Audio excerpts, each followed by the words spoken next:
আমরা strength of মেটেরিয়ালের stress strain simple stress strength চ্যাপ্টারটা নিয়ে আলোচনা করব।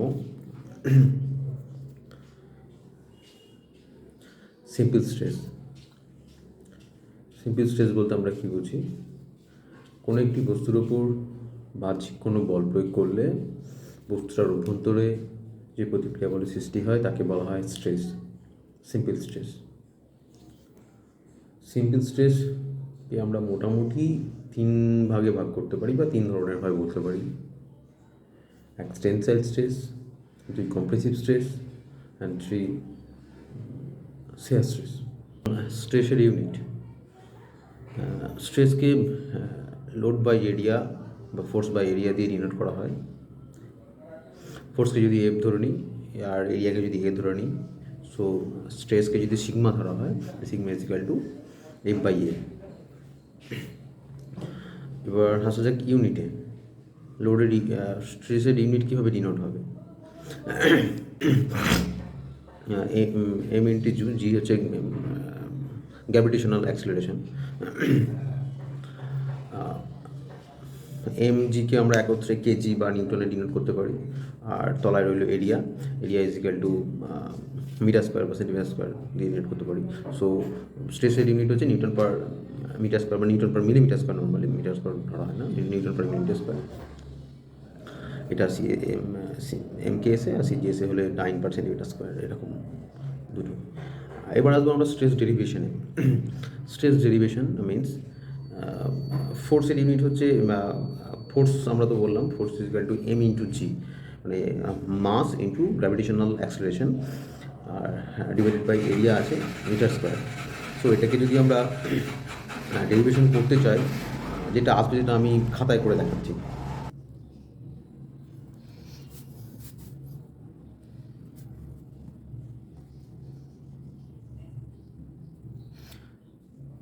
Sigma is equal to F by A, whereas F is equal to M for mass, G for gravitational acceleration, A for area, where is length square, hence again M is equal to mass, G for meter per second square, gravitational অ্যাক্সিলারেশনের unit হচ্ছে metre per second square বা centimetre per second square. Metre per second square ধরে নিচ্ছি, both are unit of length, metre and centimetre. So metre per second square, তো so L by second square মতলব time T, আর নিচে already L square আছে। So we may get m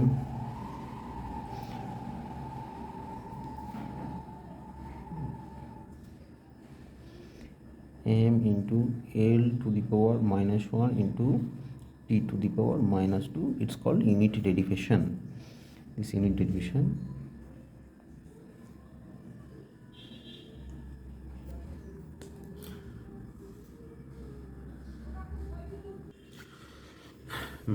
এবার আসা যাক স্ট্রেনে। স্ট্রেন মানে হচ্ছে বিকৃতি কাকে বলে? কোনো একটি বস্তুর মধ্যে বাহ্যিক বল প্রয়োগ করলে বস্তুটি আকার আয়তনে যে পরিবর্তন হওয়ার চেষ্টা হয় বল প্রয়োগের দ্বারা, তাকে বলা হয় স্ট্রেন বা বিকৃতি। সেই পরিবর্তন স্থায়ী হতে পারে, অস্থায়ী হতে পারে। অস্থায়ী মানে হচ্ছে যে পরিবর্তনটা হওয়ার পরও আবার বাহ্যিক বলটা সরিয়ে নিলে পরিবর্তনটা নিজের জায়গায় ফিরে চলে আসবে, দ্যাটস টেম্পোরারি। আর পার্মানেন্ট ডিফরমেশন হচ্ছে যদি কোনো বল প্রয়োগ করার পরে সেই প্রয়োগ করা হলো, বিকৃতি ঘটলো, বলটা সরিয়ে নেওয়া হলো, কিন্তু বিকৃতিটা পুনরায় নিজের জায়গায় ফিরে আসতে পারলো না বা আংশিক পারলো, পুরোটা পারলো না, সেটা হচ্ছে পার্মানেন্ট ডিফরমেশন বা স্থায়ী বিকৃতি। স্ট্রেন হচ্ছে ইউনিটলেস, কারণ হচ্ছে স্ট্রেন যেভাবে আমরা বার করি বা ফাইন্ড আউট করি, দ্যাট ইজ ছোটো হাতের স্ট্রেনকে আমরা ছোটো হাতের ই দিয়ে ডিনোট করি। ছোটো হাতের ই ইজ ইকুয়াল টু কোনো একটি তারকে যদি লম্বায় বৃদ্ধি করানোর চেষ্টা করা হয় টেনে, তাহলে তারটার যেটুকু দৈর্ঘ্যের বৃদ্ধি ঘটে বল প্রয়োগ করার পরে সেটা থাকবে উপরে, আর ডিভাইডেড বাই নিচে থাকবে টোটাল অরিজিনাল তারের যে লেন্থ, যেটা পূর্বাবস্থায় ছিল সেটা। ধরে নেওয়া যাক তারটা টানার জন্য তারের দৈর্ঘ্যের পরিবর্তন হয়েছে ডেল, আর তারটার পূর্বাবস্থায় বল প্রয়োগ করার পূর্বে তারটার লেন্থ ছিল এল। তো so that strain is equal to ছোটো হাতের ই ডিনোটেড বাই ছোটো হাতের ই is equal to del L by L. এবার ডেল এল এর ইউনিট, ডেল এল মানেও লেন্থ, এল মানেও লেন্থ, দুটো ইউনিটই লেন্থের ইউনিট। সো দুটো লেন্থের ইউনিটে ডিভাইড করলে কেটে যায়, এই জন্য কোনো ইউনিট থাকে না। So that strain is unitless. হ্যাঁ, এবার আসা যাক স্ট্রেনের তো ইউনিট ডেরিভেশন হবে না যেহেতু ইউনিটলেস স্ট্রেনটা। আচ্ছা, এবার আসবো আমরা ডাইরেক্টলি হুকস লতে।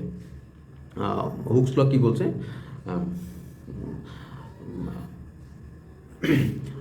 এলাস্টিক লিমিটের মধ্যে যদি কোনো বস্তুর উপর বল প্রয়োগ করা বা যে কোনো বল প্রয়োগ করা হয়, বস্তুর স্ট্রেস এবং স্ট্রেন একে অপরের সমানুপাতিক হবে। হ্যাঁ, stress proportional to strain up to elastic limit. এইখানে এলাস্টিক লিমিট আসবে, প্রপোর্শনাল লিমিট আসবে, ইল পয়েন্ট আসবে, সেগুলো আমি পরে বলছি। তাহলে কি বলি, হুকস লয়ের একটা কনস্ট্যান্ট আছে যাকে ইয়ং মডুলাস বলা হয় এবং ছোটো হাতের ই দিয়ে ডিনোট করা হয়।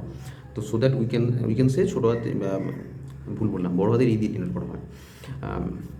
Capital is equal to stress by strain. হ্যাঁ, এরপর আসা যাক একটা কার্ভ। মাইলস লির আমাদের যে একটা কার্ভ আছে নর্মালি, সেটা লাগে, অন্যান্য অনেক হয়, মানে ইলাস্টিসিটি কার্ভ বা stress strain curve for Miles লির।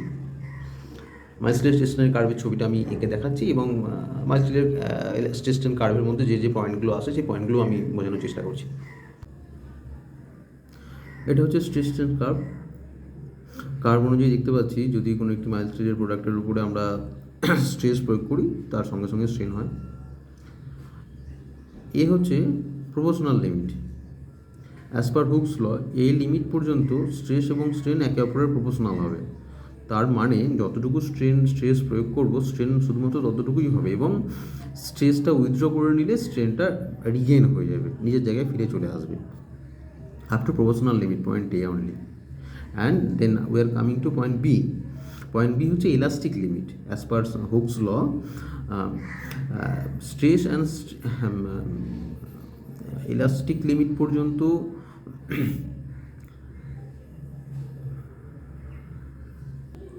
As per Hooke's law, elastic limit পর্যন্ত যদি কোনো বস্তুর মধ্যে বল প্রয়োগ করা হয় তাহলে স্ট্রেস স্ট্রেন একে অপরের সমানুপাতিক হবে না, কিন্তু স্ট্রেসটা রিমুভ করলে বস্তুটি তার ডিফরমেশনটা রিগেন করতে পারে।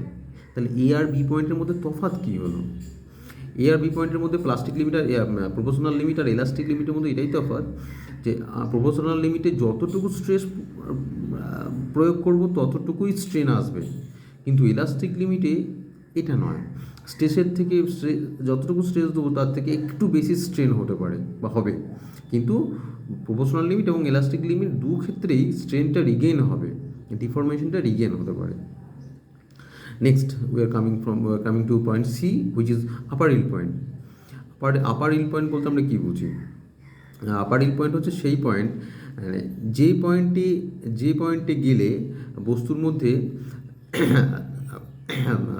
স্ট্রেস না বাড়ালেও, মানে স্ট্রেস অল্প বাড়ালেও বস্তুটার মধ্যে স্ট্রেন হতে শুরু করে, বা প্লাস্টিক পয়েন্টও বলতে পারি আমরা সি পয়েন্টকে। স্ট্রেস অল্প দিলেও স্ট্রেন বেশি হবে, তুলনামূলকভাবে বেশি। নেক্সট পয়েন্ট আসছে D, lower yield point. Lower ইল পয়েন্টে স্ট্রেস বাড়ানোর প্রয়োজন হচ্ছে না, কিন্তু স্ট্রেন হয়ে যাচ্ছে, that is lower yield point. এবং এরপরে আসছে ই পয়েন্টটি হচ্ছে নেক ফর্মেশন। নেক ফর্মেশন বলতে কী বোঝায়? ডি পয়েন্টের পরে বস্তুটার উপরে যদি আবারও স্ট্রেস প্রয়োগ করা হয়, বস্তুটার স্ট্রেন বাড়ে। ই পয়েন্ট পর্যন্ত, ডি থেকে ই পর্যন্ত বস্তুটার যে লেন্থ ওয়াইজ যে বৃদ্ধি, সেটাকে স্ট্রেন বৃদ্ধি। তো স্ট্রেসের সঙ্গে স্ট্রেনও বাড়লো, কিন্তু ই পয়েন্টের পরে বস্তুটি হঠাৎ করে পুরোপুরি বেঁকতে শুরু করে ভেঙে যায়, প্রায় ভেঙে যাওয়ার পূর্বাবস্থায় চলে আসে ওই পোর্শনটায় যেখানে স্ট্রেসটা প্রয়োগ করা হচ্ছে বা যেখানে এফেক্টটা বেশি হচ্ছে। ওই জন্য ই পয়েন্টের পরে গ্রাফ একদম নিচে নামতে শুরু করছে।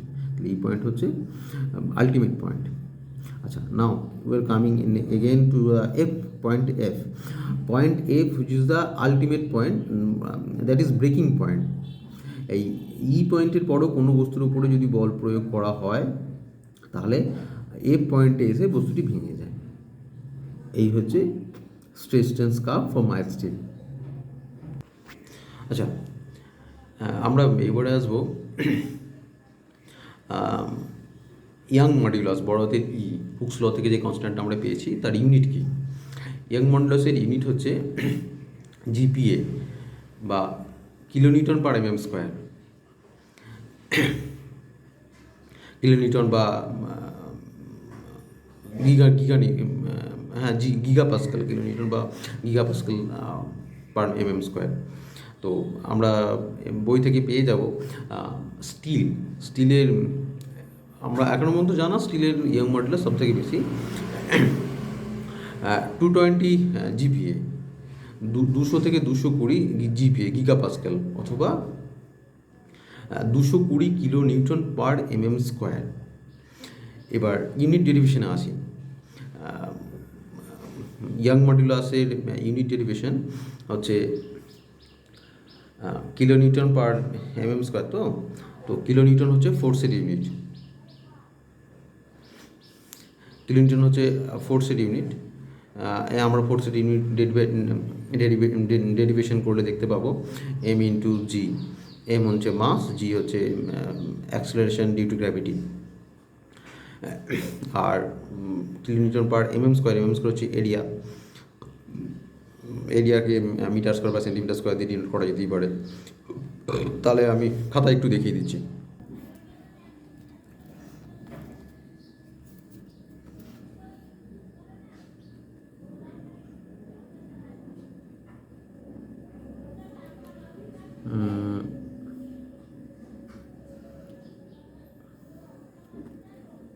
Young modulus is equal to stress by strain, so that stress is equal to F by A, strain is equal to del L by L। এটা তো ইউনিটলেস, শুধু এর ইউনিটটা। তাহলে F by এর ইউনিট আমরা এর আগে দেখেছি এসব। তাহলে এরও ইউনিট ডেরিভেশনটা এরকমই হবে, M L to the power -1 T to the power -2।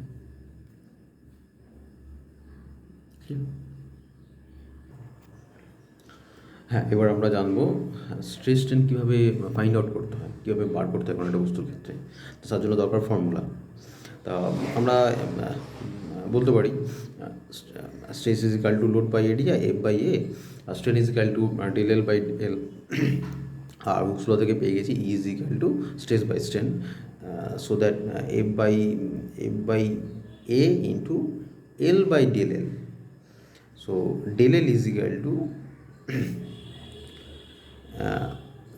F into L divided by A into E Young modulus, বা পিএল বাই এই এফকে যদি পি দিয়েও ডিনোট করা যায় তাহলে পিএল বাই এই। পি যেখানে বাহ্যিক বল, এল হচ্ছে লোড দেওয়ার আগের মুহূর্তের অরিজিনাল লেন্থ সেই বস্তুটার, বা তারটা ধরে নিলাম, আর এ হচ্ছে ক্রস সেকশনাল এরিয়া সেই বডিটার বা তারটার, আর ই হচ্ছে ইয়াংস মডুলাস। এই গেল প্লেন কোনো একটি বস্তুর ওপর বাহ্যিক বল প্রয়োগ করলে তার ডেল এল, এল, পি, ই যে কোনো একটি কনস্ট্যান্ট বা যে কোনো একটি ভ্যালু বার করা যেতেই পারে এখান থেকে। এরপর আসবো আমরা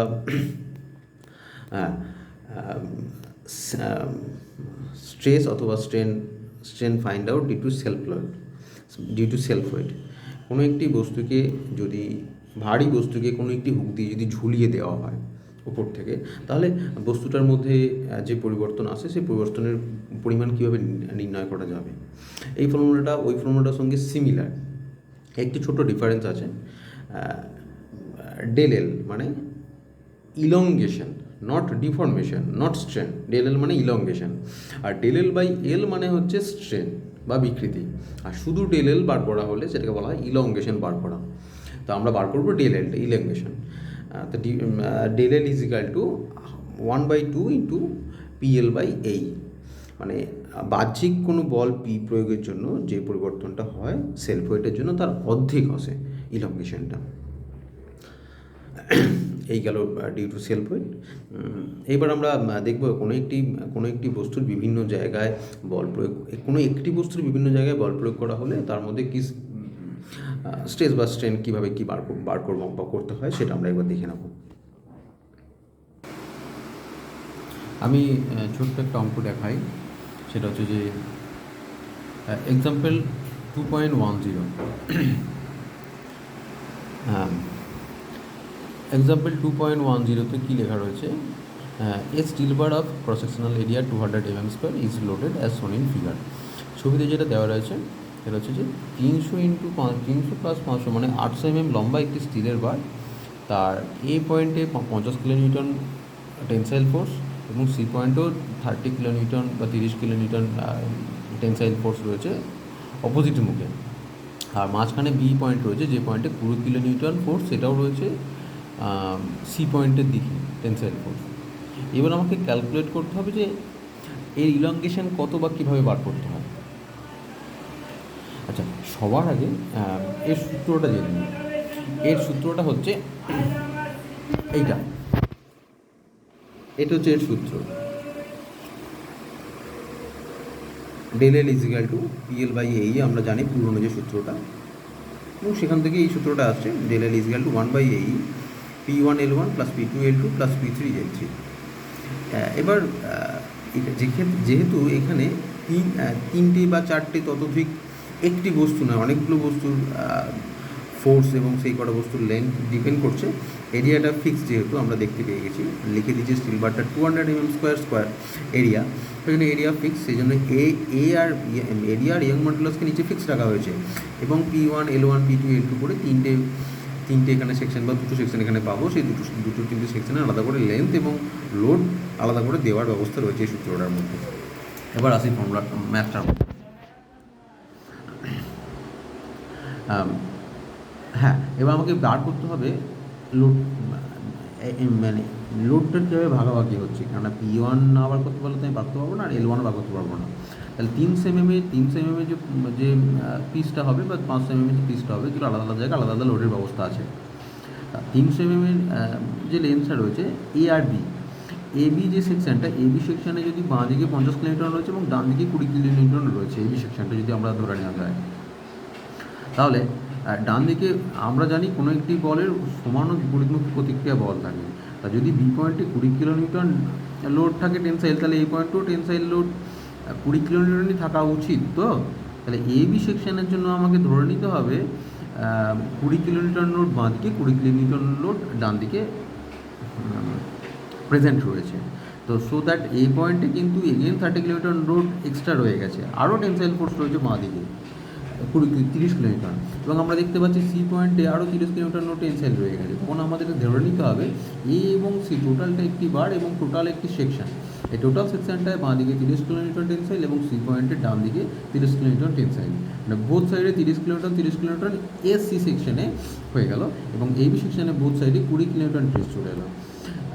দেখো আমি বোঝাতে পেরেছি হয়তো যে এখানে যে সেকশনটা ভাগ করে দেখিয়ে দিয়েছে, এবি সেকশনে 20 কিলোমিটার, এসি সেকশনে 30 কিলোমিটার। এবার যে ফর্মুলাটা আমরা পেয়ে যাবো সেটা হচ্ছে যে P1 L1 + P2 L2। তো P1 ধরে নিতে হবে 20 কিলোমিটার, L1 ধরে নিতে হবে 300 mm, এবং P2 ধরে নিতে হবে 30 কিলোমিটার, এবং L2 ধরে নিতে হবে 500 mm। 500 বলছি, 500 300 800 mm, এসি সেকশন তো সেই জন্য।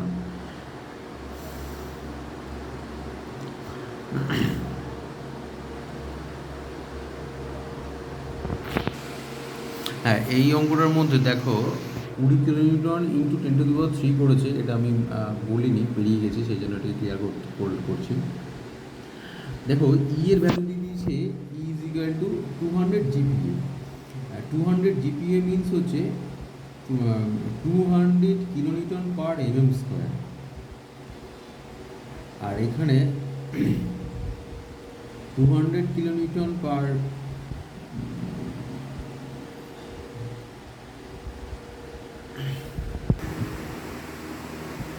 হ্যাঁ ইউনিটের ব্যাপারটা বলি। এখানে 20 × 10³ করেছে, 20 কিলোনিউটনকে নিউটনে এনেছে। কারণ হচ্ছে এরা এখানে ইয়াং মডুলাসকে 200 কিলোনিউটনটাকে নিউটনে এনেছে, এই যে 200 ইন্টু 10⁻³ নিউটন পার mm স্কোয়ার। ওটাকে নিউটনে এনেছে বলে এখানে কিলো নিউটনগুলোকে নিউটনে এনে নিয়েছে, গুণটা করেছে। হ্যাঁ, সমস্ত ইউনিটগুলোকে সেম প্যারামিটারে রেখে তো রেজাল্টটা বার করতে হবে, সেই জন্য। হ্যাঁ, এবার আমরা আসবো ভ্যারিং সেকশানে। ভ্যারিং সেকশন মানে হচ্ছে এইরকম আসবে ছবিটা। হ্যাঁ, কোনো ব্যাপারই নেই, এই load fixed, same load both সাইডে, শুধু লেন্থের ডিফারেন্স আছে, ক্রস সেকশনাল এরিয়ার ডিফারেন্স আছে। সেই জন্য সূত্রটার মধ্যে শুধু এইটুকু চেঞ্জ আসবে, del L = পি ফিক্সড রইল L1/A1E1 plus L2/A2E2 plus L3/A3E3 plus যতগুলো থাকবে যতগুলো দিয়ে গুণ হয়ে চলে যাবে। del L এখান থেকে বেরিয়ে যাবে, এটা কোনো প্রবলেমই নয়। হ্যাঁ, এইবার আমরা আসবো এই সেকশনটার ক্ষেত্রে। এটা হচ্ছে ইউনিফর্মলি ট্যাপার্ড সার্কুলার সেকশন। এই সেকশনের ক্ষেত্রেও কীভাবে আসছে সূত্রটা সেটা প্রমাণ করাটা সিলেবাসের মধ্যে পড়ে না, এটা একটু হায়ার স্টাডিজের মধ্যে পড়ে যায়। আর এই সূত্রটাও খুব সহজ সূত্র, জাস্ট এটার সূত্র del L = 4PL/πE d2d1। এটাও কোনো ব্যাপার নয়, PL/A আমরা আগে জানতাম, এর জায়গায় πd²/4 আসবে, আর এখানে d² জায়গায় d1 d2 দুটো d আছে, একটা ছোটো সার্কেল, এক মুখটা ছোটো আর মুখটা বড়, সেই জন্য। হ্যাঁ, এটা কোনো ডিফারেন্ট ব্যাপার না, এটা ইজি ব্যাপার। এরপর আমরা আসবো কম্পোজিট সেকশন। হ্যাঁ, দুটি আলাদা আলাদা ধাতব প্রোডাক্ট একটি উপরের একটি জায়গায় ফিক্স করে রাখা হয়েছে, এবং তার নিচে একটি পি লোড যদি তার উপরে প্রয়োগ করা হয়, তাহলে তার মধ্যে কী স্ট্রেন আসবে এবং কীভাবে তা বার করা হবে সেটার জন্যই সেটারই ম্যাথ বা সেটারই সব সূত্র। তো অ্যাজ পার সূত্র আমরা দেখতে পাচ্ছি এখানে হবে PL1/A1E1 = PL2/A2E2। এরও ডেরিভেশনটা বড়, এই ডেরিভেশন আমাদের সিলেবাসের মধ্যে থাকে না বা পড়ার দরকারও নেই, এটা খুব ইজি ম্যাটার। দুটো প্রোডাক্ট আছে বলে L1 L2 চলে এলো, এই দুটোরই যেহেতু দুটোকে একসঙ্গে রাখা হয়েছে, সেই জন্য দুটো প্রোডাক্টে ইলংগেশন সমানভাবে ধরে নেওয়া হয়েছে। এই যে similar elongation for bar two del L2 del L1, দুটোরই ইলংগেশন সমান হবে বলে দুটোরই ইলংগেশনকে ইকুয়াল টু করে দেওয়া হয়েছে। এবং এইখান থেকে এই ফর্মুলাটায় আসা যায়, σ1 E1 σ2 E2। আমার কাছে এই মধ্যে বোর্ড নেই, আমি খাতায় করছি বলে আমার একটু অসুবিধা হচ্ছে দেখাতে, নাহলে বই থেকে দেখাতে হতো না, আমি ডিটেলে করে দিতাম খাতার মধ্যে। আচ্ছা, নেক্সট ইম্পর্টেন্ট জিনিস হচ্ছে এই ম্যাথ থেকে এইটা আমরা সলিউশন করবো। A reinforced concrete circular section of 50,000 square mm square cross sectional area carries a 6 reinforcing bar whose total area is 500 square meter mm square. Find the safe load the column can carry if the concrete is not to be stressed more than 3.5 MPa. Take modular ratio for steel and concrete as 18. Whereas we can see সবার আগে আমাদের কি বার করতে হবে একটা column কত load carry করতে পারে। এটা সার্কুলার কলাম, তার মধ্যে 6খানা রড আছে। আমরা পরে জানতে পারবো যে একটা রেক্ট্যাঙ্গুলার কলাম মিনিমাম 4টে, একটা সার্কুলার কলাম মিনিমাম 6টা রড থাকে অ্যাজ পার IS 456/2000। হ্যাঁ, এবার লোড ক্যারিং ক্যাপাসিটির ব্যাপারটায় আসি। সবার আগে দেখে নিই সূত্রটা একদম তলার লাইনে। সূত্রটা হচ্ছে total load P = total load carrying capacity, safe load carrying capacity P = sigma s into as. Sigma s means stress can be carried by steel আর area of steel plus stress sigma c হচ্ছে stress can be carried by concrete area of concrete। এটি হচ্ছে main formula. Sigma S, S, sigma C, ACP এগুলো কোত্থেকে আসবে? হ্যাঁ, এগুলো আসবে। আমরা একটু আগে এটা পড়েছি, এইরকম ক্ষেত্রে মানে যে সমস্ত কম্পোজিট সেকশন আছে, সেই সমস্ত কম্পোজিট সেকশনের ক্ষেত্রে ইলংগেশনটা সমান হয়, ইনার মেটেরিয়াল দিয়ে ইলংগেশন সমান হয়। ইলংগেশন সমান হলে এই PL1 A1 E1 বা PL2 A2 E2 সমান আসবে। এবার আমরা এইখান থেকে পেয়ে যাব এই P/A = সিগমা। আমরা জানি load by area sigma. So σ1 E1 যদি σ1 A1 = σ2 E2 এখান থেকেই বেরিয়ে আসবে। এই σ1 E1 = σ2 E2 এটাই হচ্ছে মেন ফর্মুলা আমাদের। এইখান থেকে চলে আসা যাবে এইখানটা, এই যে আমি এখানে পাশে লিখে রেখেছি E is equal to stress by Young's modulus. যদি E is equal to stress by strain হয় তো ইয়াং মডুলাস তবে strain is equal to stress by Young modulus আসবে। সেইখান থেকে এরা এখানে মেনশন করে দিয়েছে ইএস বাই ইসির ভ্যালু 18। হ্যাঁ, একদম লাস্ট লাইনে কোয়েশ্চেনটা, take modular ratio for steel and concrete as 18 mention করে দিয়েছে। তো এইখান থেকে আমরা পেয়ে যাব ইএস বাই ইসির ভ্যালু 18, সিগমা সির ভ্যালু এরা মেনশন করে দিয়েছে এই যে সেকেন্ড লাইনে কোয়েশ্চেনটা, লাস্ট থেকে second line, if the concrete is not be stressed more than 3.5 MPa, তাহলে সিগমা সি 3.5 MPa বেশি লোড দেওয়া হবে না। তা সিগমা সির ভ্যালু হচ্ছে 3.5 plus 18 into 3.5 is equal two sigma S 63 Newton per mm square. এটা কী বেরোলো, একটা স্টিল ম্যাক্সিমাম এই লোডটা ক্যারি করতে পারে সেফলি, যেহেতু কংক্রিট সেফলি ওটা পারে, বেরিয়ে গেল।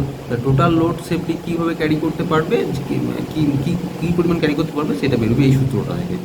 204,750 নিউটন, 204.75 কিলো নিউটন এই সিঙ্গেল কলাম এই ডায়ামিটারে। হ্যাঁ, বোঝা গেছে। এবার আসবো আমরা থার্মাল স্ট্রেসের চ্যাপ্টার। থার্মাল স্ট্রেস মানে হিটের জন্য কোনো একটা বস্তু স্ট্রেস বা স্ট্রেনের কী পরিবর্তন হয় সেটা ফাইন্ড আউট করাটাই এই চ্যাপ্টারের, সেই পড়ার জন্যই চ্যাপ্টারটা। সবার আগে একটা ছোট্ট করে সূত্র বলে রাখি, ডেলের ইলংগেশন, কোনো একটি রডের মধ্যে যদি তাপ প্রয়োগ করা হয়, হিট দেওয়া হয়, সেই রডটার মধ্যে যে পরিবর্তনটুকু, দৈর্ঘ্যের যে পরিবর্তনটুকু আসবে that is del L. Del L is equal to L alpha T. L হচ্ছে existing length of the bar বা প্রোডাক্ট, আলফা হচ্ছে thermal coefficient of that material, সেটা তামা, লোহা, পিতল, কাঁসা, যারই হোক, তার থার্মাল কোএফিসিয়েন্ট ডিফারেন্ট। আলফা হচ্ছে থার্মাল কোএফিসিয়েন্ট। আর টি, এল আলফা টি বললাম, টি হচ্ছে ইনক্রিমেন্ট ইন হিট, মানে আমরা হিট 0 থেকে 100 পর্যন্ত মেনশন করেছি। যেমন ধরো যখন এটা দেওয়া শুরু হলো তখন হলো 0 ক্যালোরি বা 0 ওয়াট, আর যখন হিটটা ফাইনালি আমরা ইলংগেশন অফ যেটুকু হিট আমাদের দেওয়ার প্রয়োজন, চেক করবো স্ট্রেস স্ট্রেনটা, এটা ধরলাম 100 ডিগ্রি সেলসিয়াস, 100 ডিগ্রি সেলসিয়াস মধ্যে হিট দেওয়া হলো। সো এই ডিফারেন্সটা 0 - 100 ইকুয়াল টু 100, সো 100, আর যদি 10 থেকে শুরু করি 10 - 100 ইকুয়াল টু 90, এরকমভাবে হবে টি এর পরিমাণটা। তো del equal to L alpha T, এটা বেরিয়ে গেল। এটা হচ্ছে ইলংগেশনের ভ্যালু এল আলফা টি। এবার যদি এখান থেকে স্ট্রেন বার করতে হয় তাহলে del L by L alpha T করে থাকবে। হ্যাঁ, আমি বইতে একটু দেখাচ্ছি, খাতা লেখা সুবিধা হচ্ছে না বলে। হ্যাঁ, del L is equal to L alpha T elongation. এখান থেকে আমরা পেয়ে যাব sigma is equal to strain into Young's modulus, আর strain is equal to alpha T E আমরা জানি, ব্যাস sigma is equal to alpha T E, আর del L is equal to L alpha T, এটুকু মনে রাখলেই হবে। হ্যাঁ, এবার আসি পয়জন রেশিও। পয়জন রেশিও কাকে বলে? ল্যাটারাল স্ট্রেন বা lateral strain by linear strain is equal to Poisson ratio. Lateral strain আর লিনিয়ার স্ট্রেনই বা কাকে বলে? কোনো একটি বস্তুকে আমি ধরে নিলাম, কোনো একটি তারকে যদি টেনসাইল স্ট্রেস দেওয়া হয়, দু মাথায় ধরে টান দেওয়া হয়, তাহলে তারটার লেন্থ তো বাড়তেই পারে, তার সঙ্গে সঙ্গে তার উইডথ বা রেডিয়াস কমে যেতে পারে, তারটা শুরু হয়ে যেতে পারে আরও। এই শুরু হয়ে যাওয়াটাকে বলা হয় ল্যাটারাল স্ট্রেন, আর লেন্থের যে বৃদ্ধিটাকে সেটাকে বা লেন্থের যে আপডাউন সেটাকে বলা হয় লিনিয়ার স্ট্রেন। পয়জন রেশিও হচ্ছে lateral strain by linear strain. এই দুটো ল্যাটারাল স্ট্রেন আর লিনিয়ার স্ট্রেনের রেশিওকে বলা হয় পয়জন রেশিও। পয়জন রেশিওর বিভিন্ন ধরনের প্রোডাক্টের ক্ষেত্রে পয়জন রেশিওর বিভিন্ন ভ্যালু আছে, ভ্যালুগুলো বইয়ে দেওয়া আছে, সেই ভ্যালুগুলোকে আমি এবার দেখিয়ে দিচ্ছি। হ্যাঁ, পয়জন রেশিওর ভ্যালু 0.5 থেকে -1 পর্যন্ত ভ্যারি করে, এর বাইরে নয়, এর লিমিট হচ্ছে এটা 0.5 to -1। এর মধ্যে 0 হচ্ছে রাবারের, আর পুরোপুরি 0 হচ্ছে রাবার, কর্কের হচ্ছে 0.5, আর মাঝখানের কিছু প্রোডাক্ট আছে যেমন স্টিলের হচ্ছে 0.23 থেকে আচ্ছা পয়জন রেশিওস ভ্যালুগুলো স্টিলের হচ্ছে 0.25 থেকে 0.33, কাস্ট আয়রন হচ্ছে 0.23 থেকে 0.27, পরপর এগুলো সবই রয়েছে।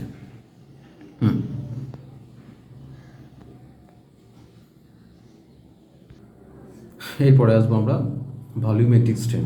ভলিউমেট্রিক স্ট্রেন কাকে বলে? Volumetric strain del V by V, হ্যাঁ এই ডেরিভেশন থেকেই বোঝা যাচ্ছে কোনো একটি বস্তুর মধ্যে বাহ্যিক বল প্রয়োগের জন্য যদি তার কোনো ভলিউমের পরিবর্তন হয়, যেটুকু ভলিউমের পরিবর্তন, ভলিউমের যে বৃদ্ধি বা হ্রাস পায়, ভলিউম যেটুকু বৃদ্ধি বা হ্রাস পায় সেই পরিমাণটা হচ্ছে ডেল ভি, আর ভি হচ্ছে টোটাল ভলিউম পূর্বাবস্থায় বল প্রয়োগ করার আগে। এই রেশিওটাকে বলা হয় ভলিউমেট্রিক স্ট্রেন। এরপর আসবো বাল্ক মডুলাস। বাল্ক মডুলাস হচ্ছে টোটাল স্ট্রেস বাই ভলিউমেট্রিক স্ট্রেনের রেশিও। হ্যাঁ, ভলিউমেট্রিক স্ট্রেন আমরা আগেই পড়েছি ডেল ভি বাই ভি, আর সেই ডেল ভি বাই ভি যে বলের প্রয়োগের প্রভাবে হচ্ছে দ্যাট ইজ স্ট্রেস। তো stress by volumetric strain is equal to bulk মডুলাসকে কে দিয়ে ডিনোট করা হয়। হ্যাঁ, আর ভলিউমেট্রিক স্ট্রেনকে ছোটদের ই সঙ্গে ভি দিয়ে ডিনোট করা হয়, ইভি। নেক্সট আমরা আসবো শেয়ার স্ট্রেস। শেয়ার স্ট্রেস কাকে বলে বা কী? কোনো একটি বস্তুর মধ্যে হ্যাঁ আমরা স্ট্রেসের চ্যাপ্টারে বলেছিলাম tensile stress, compressive stress, share stress, তো কোনোটাই বোঝানো হয়নি, সেটার জায়গা আছে, সে জায়গায় গিয়ে আমরা ঠিক জানবো কীভাবে কোন স্ট্রেস হচ্ছে কোনো একটি বস্তুর মধ্যে এমনভাবে দুটি বল প্রয়োগ হলো যে দুটি বল একে অপরের উল্টো দিকে, তার মানে হ্যাঁ ডাইরেকশন অপোজিট, কিন্তু সেম লেয়ার নয়, ডিফারেন্ট লেয়ারে। আমি শেয়ার স্ট্রেস কীভাবে বোঝানো হয় তার একটা ছবি দেখাচ্ছি বই থেকে। এটি হচ্ছে শেয়ার স্ট্রেসের ছবি। যদি দুটো প্লেটের মাঝখানে একটি রিভেট থাকে বা বোল্ট থাকে, এইবার যদি দুটো সেম বলে ওপরের প্লেটটিকে এবং নিচের প্লেটটিকে দুটো অপোজিট সাইডে যদি টানা হয়, তাহলে রিভেটের মধ্যে যে বল উৎপন্ন হয় বা যে রিভেটের মধ্যে যে স্ট্রেস উৎপন্ন হয়, দ্যাট ইজ শেয়ার স্ট্রেস।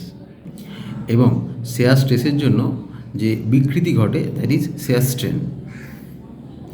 আর এই স্ট্রেস বাই স্ট্রেন একটা লিমিট পর্যন্ত সমান হয়, স্ট্রেস প্রপোর্শনাল টু স্ট্রেন, এবং এক্ষেত্রেও একটা কনস্ট্যান্ট চলে আসে সি, শেয়ার মডিউলাস, বা বড় হাতে জি দিয়েও ডিনোট করা হয়। এবার সি বা G is equal to shear stress by shear strain. এবার আমরা এই তিনটে ফর্মুলাকে একসাথে দেখে নেব। K is equal to bulk modulus, C is equal to shear modulus, আর বড় হাতের ই is equal to Young's modulus. K is equal to m E by 3 into m minus 2, m হচ্ছে 1/m is equal to Poisson's ratio, আবার Poisson's রেশিওকে mu দিয়েও denote করা হয়।